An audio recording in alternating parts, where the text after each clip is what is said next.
Fala galera, uma outra coisa legal que a gente vai ver também, que o Plant1ML é possível ser rodado em um ambiente web, um servidorzinho web que a gente tem aqui para testar o nosso código. Então vamos colocar aqui a mão na massa. Se você não tiver ele no seu VS Code, não tem problema. Se a gente for olhar aqui na própria documentação, tem esse Plant1ML Web Server aqui, ó. E é basicamente a gente consegue colocar aqui o nosso código. Vamos pegar aqui o nosso código da nossa aula anterior. Eu vou literalmente copiar ele, colar aqui, ó. E ele vai desenhar exatamente aquilo que a gente teve de desenho de contexto da aula passada, tá? Inclusive a gente consegue salvar a imagem, SVG, enfim, a gente consegue deixar aqui bem legal esse lente UML, tá? Então, é uma forma bem simples da gente conseguir desenhar aqui o nosso nível de contexto. E a gente pode ir entrando no nível, por exemplo, de containers. A gente pode dar uma melhorada aqui, criar um outro arquivo, por exemplo. Eu vou criar aqui um arquivo exemplo container.pyml. E a gente pode pegar esse cara aqui de exemplo já, tá? E a gente vai ajustando aqui para o nosso nível de componente ou de container, tá? E o nível de container a gente tem já um pouco mais detalhado sobre cada uma dessas conexões aqui desses sistemas. A gente pode colocar ali, por exemplo, que e tem tags para isso, tá? No próprio PlantML a gente pode perceber que a gente vai ter várias tags aqui que a gente tem de container, ó, containers. Então a gente tem tags aqui que a gente pode colocar de container. Por exemplo, eu vou colocar essa aqui de container para um dos nossos sistemas lá, que é o primeiro, que no caso é o mobile. Vou pegar aqui, ó. Eu posso simplesmente colocar essas informações aqui. Ele é um sistema mobile. E aqui a gente pode detalhar melhor no que ele é feito. No caso aqui eu vou colocar, por exemplo, React Native. E aqui pode colocar a descrição dele novamente aqui.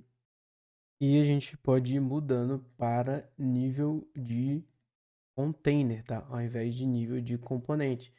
Qual é a diferença, Nathaniel, que tem nesse nível de container aí para o nível de sistema? É porque esse nível de...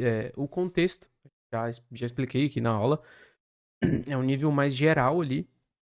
O container já é um pouco mais detalhado. A gente já coloca aqui a tecnologia, como é feito as requisições. Aí essa ligação aqui, por exemplo, do professor para acessar o sistema mobile aqui, a gente pode colocar o tipo de interação que ele faz, enfim. Nas camadas mais abaixo, por exemplo, eu posso criar um outro container aqui, ó. Vou criar esse cara aqui como container. E a gente diz aqui que esse sistema web, a gente pode colocar a tecnologia aqui que a gente criou, esse sistema web. No caso aqui eu vou colocar também React.js, por exemplo. Ver se deu certo. Ctrl S. Aqui, sistema web com React.js. E aqui a gente pode colocar as ligações, tá? Eu vou mudar aqui todos eles para container.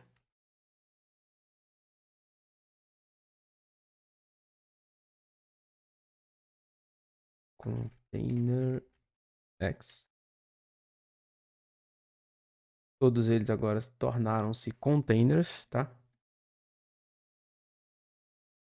Só que agora eu tenho que dizer qual é a tecnologia, por exemplo, dessa API aqui. Vou colocar aqui a tecnologia é Spring Boot, por exemplo. E essa outra eu vou colocar que é o Quarkus. Uma API feita em Quarkus e uma outra API externa feita em Spring Boot, tá? Então aqui a gente já vai ter detalhado o que é cada uma das APIs. Ele não atualizou, deixa eu ver se tem alguma coisa de errado. Vou apertar Ctrl D aqui, ele vai me dizer onde que está com a linha errada. alguma coisa de errado, não percebi. Eu ver que escrevi container errado. Container ext, pronto. Assim, agora a gente tem um sistema com Spring Boot, uma API e uma outra API com Quarkus, beleza? Que é responsável pelos alunos. E a gente pode mudar a ligação delas aqui, por exemplo, a gente pode ligar elas, por exemplo, com um nível maior de detalhe. Por exemplo, quando o site acessa a API, a gente dizer aqui que é via HTTP. HTTP REST, por exemplo. E aí ele vai desenhar que ele acessa via HTTP REST. E a gente pode colocar que o sistema mobile também acessa a API via HTTP REST. E a gente pode colocar que a API acessa outra API, por exemplo, para o gRCP. gRPC, né? gRPC, por exemplo. A gente pode colocar aqui que ele acessa via gRPC. RPC. Então, a gente coloca aqui exatamente os protocolos que ele está utilizando para acessar. E a gente tem o nível de container. Outra coisa que a gente pode colocar aqui, por exemplo, é como a gente já está no nível de container, é um acesso a uma base de dados em específico. A gente pode colocar que esse nosso sistema, ele acessa também uma base de dados. A gente já tem um container de base de dados, exemplo aqui, ó, a gente pode procurar aqui db, ó, tem esse exemplo aqui. Pode copiar ele. Vou colocar aqui dentro. Database. Vou colocar aqui a database. Banco de dados responsável pela chamada. Uma coisa legal é que ele pode colocar ícone também. Você pode perceber que ele tem esse finalzinho aqui, Sprite. A gente pode colocar o ícone. Como que a gente coloca o ícone, Daniel? A gente pode vir aqui, ó, e usar esses carinhas aqui, ó. E aí eles, no nosso caso, em específico, a gente só vai utilizar o do MySQL. Então a gente pode tirar esse de users, esse de Angular e esse aqui e salvar. E aí ele já vai mostrar aqui um banco de dados com MySQL com íconezinho do MySQL não, do SQL Server, tá? E se a gente quisesse mudar isso aqui, colocar MySQL, a gente poderia colocar também, ó, MySQL, right? MySQL. Aí ele colocaria o ícone do MySQL, tá vendo aqui? Muda aqui, para MySQL. E aí ele tem o ícone do MySQL. Uma coisa legal que a gente pode fazer também é fazer a conexão da nossa API com esse MySQL. A gente vem aqui, viu? API. Aí a gente coloca aqui Sprite. Opa.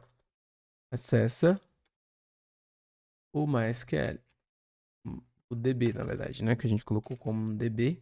Tá aqui escrito DB. Então a gente coloca o DB. Pronto, agora ele vai fazer a ligação da nossa API com o banco de dados, tá? Então aqui a gente tem essa ligação aqui da nossa API com um banco de dados. A gente pode dizer também que essa API externa aqui ela acessa um banco de dados, mas como a gente está aqui no nível de container, a gente não tem, a gente pode talvez não ter ali exatidão de qual aquela API externa acessa, mas se a gente quiser colocar aqui também, a gente consegue colocar também, tá? De dados. Então, é muito simples da gente desenhar um nível de container com mais detalhes aqui. A gente pode colocar ícones e deixar com bem mais detalhes a nossa API e o nosso nível de container do C4 Model utilizando o Plant UML, tá? Então, eu espero que você tenha gostado dessa aula, um nível um pouco mais detalhado ali, utilizando o Plant UML, e te aguardo ali na próxima aula para a gente começar a fazer também o nível de componentes, tá? Até a próxima aula.